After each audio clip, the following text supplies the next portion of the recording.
still to come on the show, ladies and gentlemen. We've got Ray Fiennes here, Rachel Wiley, and the winner of this year's plus Dylan the Villain. Don't go away.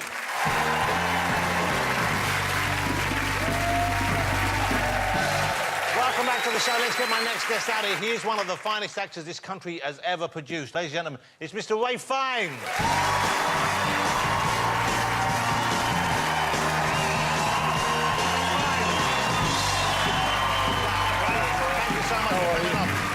Here's Rizzo as well. I know you can enjoy that. You're gorgeous. Great to have you here, Rafe. Nice and warm for you. Thank you very much. So Rafe's been filming all day, working all day. I know we're not really going to talk about this, but can you say what you're working on at the moment? Are we allowed to say what you're actually in at the moment? Yes, I'm working on the prequel to the Kingsman films. These are set in the past, aren't they? These are kind of way back. It's the prequel. It's set at the sort of time of the First World War. I guess what I might think of the film work you're most recognised for probably would be as Voldemort in the Harry Potter movies. And when people come up to you, do they approach you fearfully, or are they just thrilled? Some people don't recognise me. I guess some people... I get asked to sign wands. You can sell Voldemort... They sell the Voldemort wands in a long green box. Yeah. And often, say, at the stage door, someone will come up and want me to sign their wand. But the wand must be quite thin. The wand is very thin, and it has a hook. In fact, I worked on the shape of...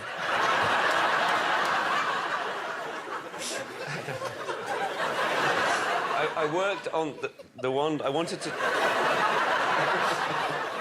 What's so funny? Will you two please grow up? We're trying to have a serious conversation about wand signing. Start again. I wanted to try and hold the wand, so...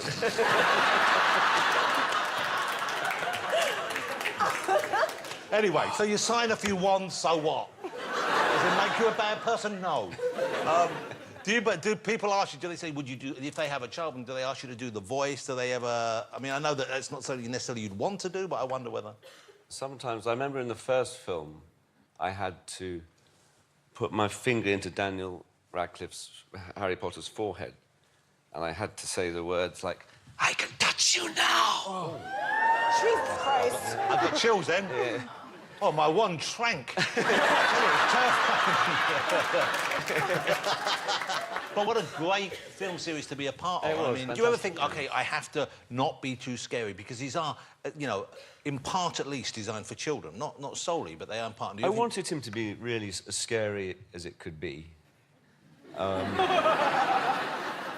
I think one of the most successful proofs that I remember of it being scary was when I walked past the little child who was the son of the script supervisor, and this little boy was sitting in the dark, and I just walked past and didn't even have the...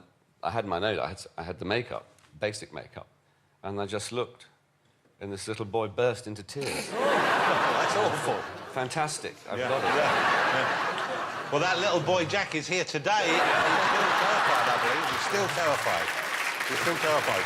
I could have been. I auditioned for Harry Potter. This is true, because I was the same age, and I auditioned, and I was apparently quite close, and in the end they went with that bloody Emma Watson instead. While we're speaking about the big popular cinema movies, of course you're known to a whole different audience as M in the Bond movies these days. And I guess they're just about to start filming the next one, is that right? Or is it this year you're filming it? Sometime soon, they're meant to be starting the next Bond. Yeah. And out next year?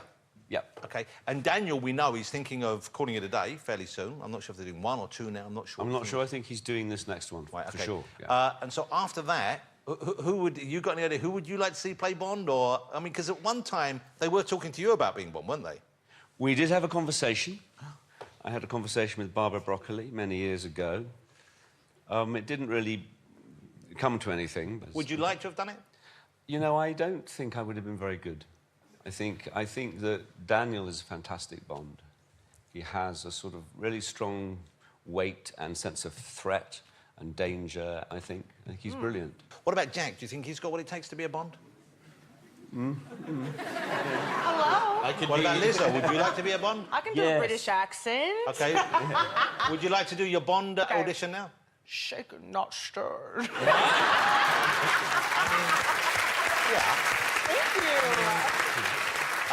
Rafe is on because he has a new movie out, ladies and gentlemen, that he's only... it's a small part for you in it. I know you weren't necessarily keen to appear in it even, but you've directed it, and it's about the sort of... Well, perhaps you could tell us, because Rudolf Nureyev was, for people of our generation, everyone knew who he was. Yes. Well, it's about this Russian ballet dancer, Rudolf Nureyev, who defected from Soviet Russia in 1961. He was on a tour with a Soviet ballet company from Leningrad in Paris. And he was an emerging young Soviet male ballet star. And It's he was interesting, 23. as you point out in the film, he wasn't technically necessarily the best dancer, but he obviously had something very special.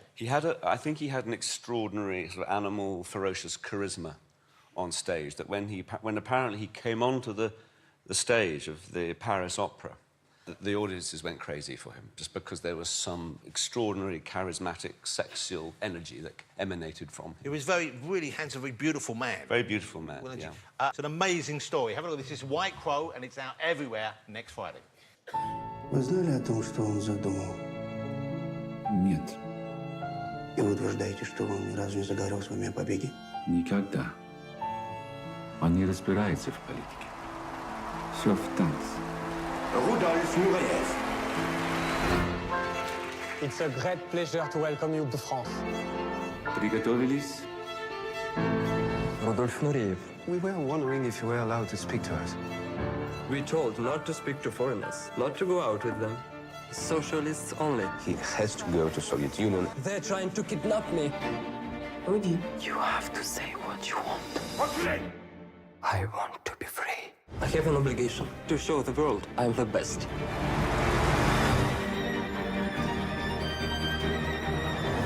Call me White Crow.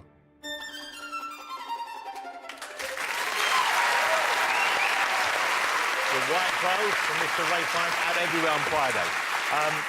And you act in Russian. Yes. And I didn't know you already spoke Russian.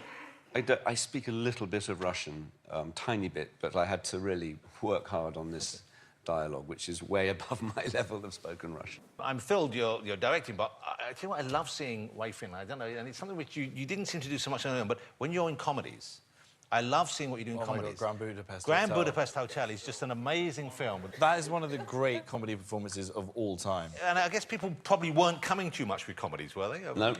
I wonder why.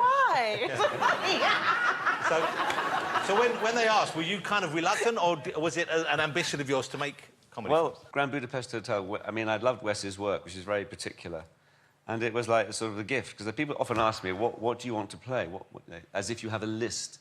And I always say, well, actually, it's the part you don't know that arrives, that someone invites you to do, that is someone else's invention or someone else's creation. Yeah. And that was the case with Monsieur Gustave. It's a great film. Wes Anderson is the director we're talking about. Here's a clip. In case you haven't seen it, it's just a magnificent film, The Grand Budapest Hotel. Look at this.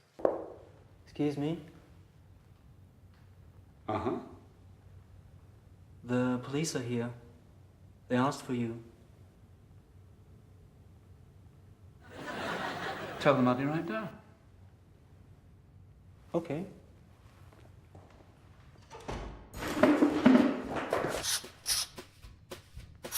Have you ever been questioned by the authorities? Yes, on one occasion. What? I was arrested and tortured by the rebel militia after the Desert Uprising. Right. Well, you know the drill then. Zip it. Of course. You never heard the word Van Hoytel in your life. Got it. Okay, let's go.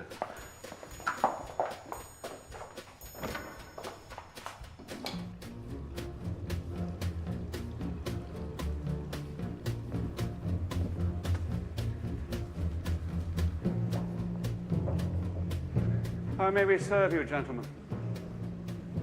Ah, Inspector Henkel. By order of the Commissioner of Police of Broca Province, I hereby place you under arrest for the murder of Madame Celine Villeneuve de Goffin-Taxis. I knew there was something fishy. We never got the cause of death. She's been murdered. And you think I did it.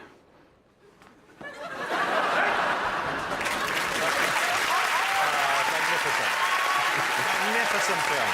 Wonderful performance. Mr. Ray Fiennes, ladies and gentlemen. Thank you, Ray.